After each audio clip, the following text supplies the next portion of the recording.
Hello and welcome, fellow bookworms and film fans. Welcome to this week's episode of The Contented Narrative, where we're looking at Stig of the Dump by Clive King.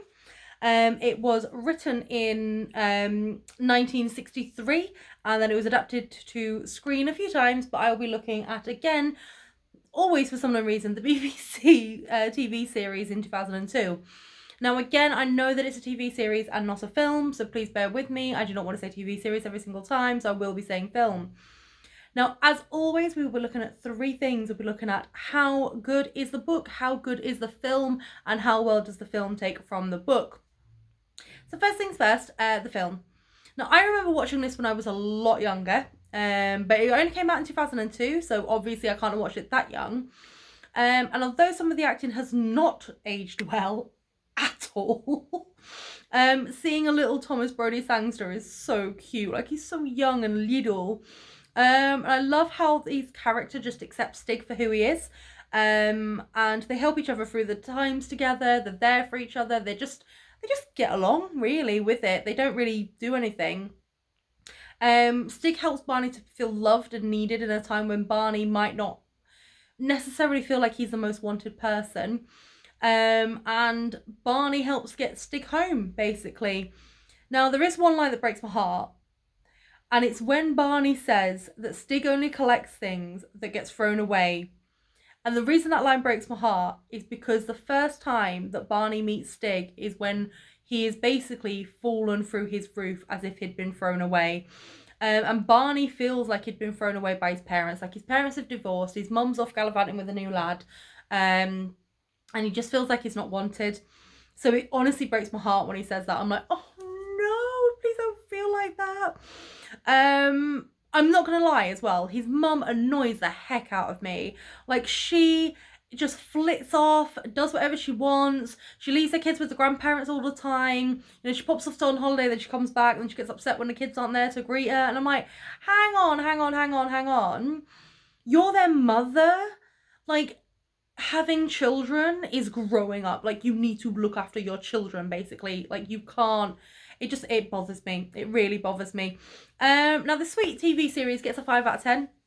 The reason it's lower is simply because the lack of acting chops with some of the cast. I feel like it's probably not aged that well, I'm not going to lie. It is something that maybe you could show children, but as an adult, you probably wouldn't watch it off your own back. And as soon as I watched the TV series, I did get rid of the TV series to our sort of like local book barn. I say book barn. It's like a lending library that we've got at Ingledew Court. So this book has a simple premise, and it just follows the growing friendship between caveman and boy. However, it wasn't entirely my cup of tea. It was only 160 pages long, so I got it read. I should have got it read in a couple of hours, but every time I was trying to read it, I just felt my concentration kept wandering off. And I really struggled to get on with it and with the writing style. And as I said, it was only 160 pages. It should have taken me a couple of hours to do. You know my reading. Anyone that's met me knows I can read so quick. But it took me most of an afternoon to read. And I just couldn't pay attention. And I was happy when I put it down and when I finished it. I was happy to get it finished.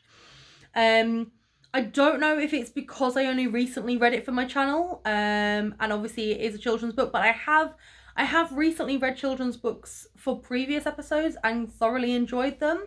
So I don't know if that is the case.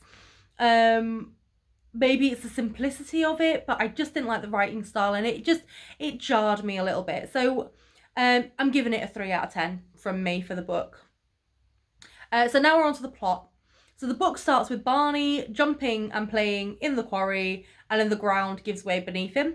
The film starts with him being chased by 3 boys, and he ends up falling into the quarry. In both, this is where he does meet Stig, who frees him of the ivy and shows him his lovely little cave. Now, while he comes home in the book, he tells everybody about Stig right away.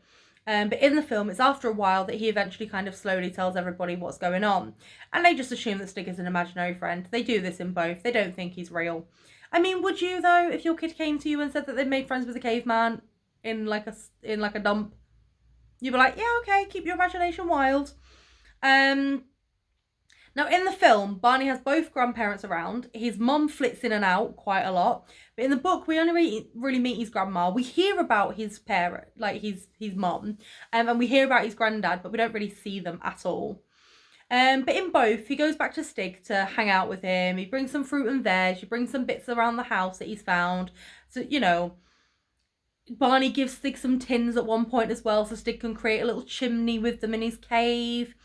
And in the film as well, though, we see Lou, who's Barney's sister, with her horse riding. We see her with her horse riding a lot more.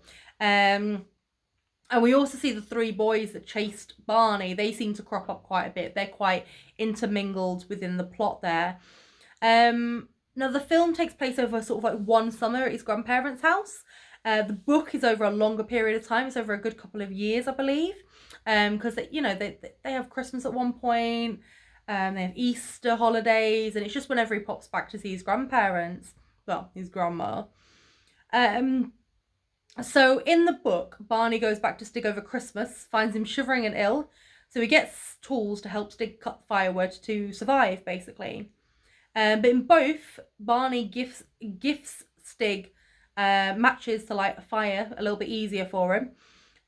In the book, it's after Christmas, but in the film, it's the second time he visits before building the chimney. Now, in both, Stig ends up being an avid drawer, and he quite likes drawing on his cave, caveman drawings and all that. And in both, Stig and Barney end up going hunting, and Lou goes with her riding pals hunting. Now, in the book, it's absolutely chucking it down, and it's a proper hunt that they're going for, like fox hunting. In the film, it's a beautiful summer day, and it's something called drag hunting, where they chase like a boy that's volunteered to be hunted by everybody. As long as they're not hurting animals, I'm not bothered. So in the hunt in the film, the boy falls down and knocks himself out. He then is rescued by Stig, and after which Lou and Barney get the ambulance for him, and Lou's starting to suspect that something might not be right. In the book, Stig kills a pheasant and tries to kill the lead horse in the hunt, but ends up causing a stampede instead. Now, in the book, we finally come across the Snarget boys, who are the boys that have previously chased Barney around and have caused issues with him before. In fact, Barney has clashed with the Snarget boys so many times, it's unreal. So in the film, the two older boys are horrible and mean, but the youngest one is starting to slowly become nicer and befriend Barney in a way. But in the book, all three are painted as misunderstood. And Barney and Stig end up kind of befriending all three of them. And then you hear about them once, and then you never hear about them again in the book. Now, in the film, someone pretending to be police comes and checks on the house. He then later comes back and robs it, but gets caught in the act by Barney. In the book, Barney sees two men break into the house, so he runs off to get help from Stig.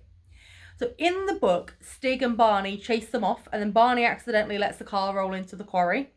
In the film, Stig somehow uses a JCB to hover them over the quarry, saving Barney and rescuing the valuables. However, in both, this burglary is what causes a PC to go into Stig's cave with Barney and realise that maybe, we should fill in the cave and everything. In the film, this causes Stig some distress, and he goes missing. So Barney is then kind of on his own, and he ends up joining the boys' local football team, where he becomes friends with the youngest Snarget boy. But in the book, Stig is still around, and is around for quite a while. And Barney and Lou then get invited to a fancy dress party as well. So in the film, the younger Snarget boy has come across the cave and recognised the drawings on the wall. So him and Barney, there's some drawings on the wall that then is like a set of stones, like further on. So they then go off on a little adventure to try and find them. So they go off to try and find Stig as well at these stones. But meanwhile, Barney's grandmother has successfully got enough signatures to get the quarry filled in the film. Now, in the book, Barney and Lou sneak out of the house to the party, with Stig following behind them, which works out quite well because there appears to become a real leopard into the party in the garden, which has escaped from the local circus, and Stig saves them. In the film, the youngest Snarget boy and Barney come across Stig again, but he's ill and shivering at this point. Obviously, we've already had the ill and shivering in the book, so he's ill and shivering at this point in the film. And they realise that they need to get him home. But this is when Lou has followed Barney, sees Stig, and finally believes that Barney is telling the truth about Stig. So they figure out to save Stig, they need to get him back to his family. So they need to go to the rocks that night, which is like a summer solstice, and this will cause a door to open for him to go through. In the book, because he can't sleep, he steals off to see Stig, but Lou asks to come along. As they go to the quarry, they sort of end up going back in time by no fault of their own, which appears to take them to Stig's home and his time and his people, where Lou and Barney join the party. So the film ends with Stig going back to his home, Barney and Lou moving to London with their mum, and then they're seeing a drawing of Stig in the museum on, an old piece of wall. The book ends with the sun rising and Lou and Barney seeming to be back in their own time, and Stig sitting amongst the stones, but the ending leaves it ambiguous as to whether or not Stig actually ever makes it back to his family. So the book and the film have the same basic premise, and even, seem to have a couple of the same plot points. However, the narrative is very, very different when you look at it. The film added characters and drama that was not there in the book. It even gave the film a conclusion, which didn't happen in the book. So we knew what happened to Stig at the end of the film, but we don't know what happened to Stig at the end of the book. It had its own sort of like take on things as well. And to be perfectly honest, I think the plot gets a 4 out of 10 for me. It was not, a 5 out of 10. I'll be a little bit generous, a 5 out of 10 for me. So that's overall from me. Now, obviously, this is my own opinion. If you agree or disagree, please leave it below in the comments. Don't forget to click subscribe and like so you're alerted whenever a new video comes out. But that is all from me this week. So until then, remember to always keep it contento.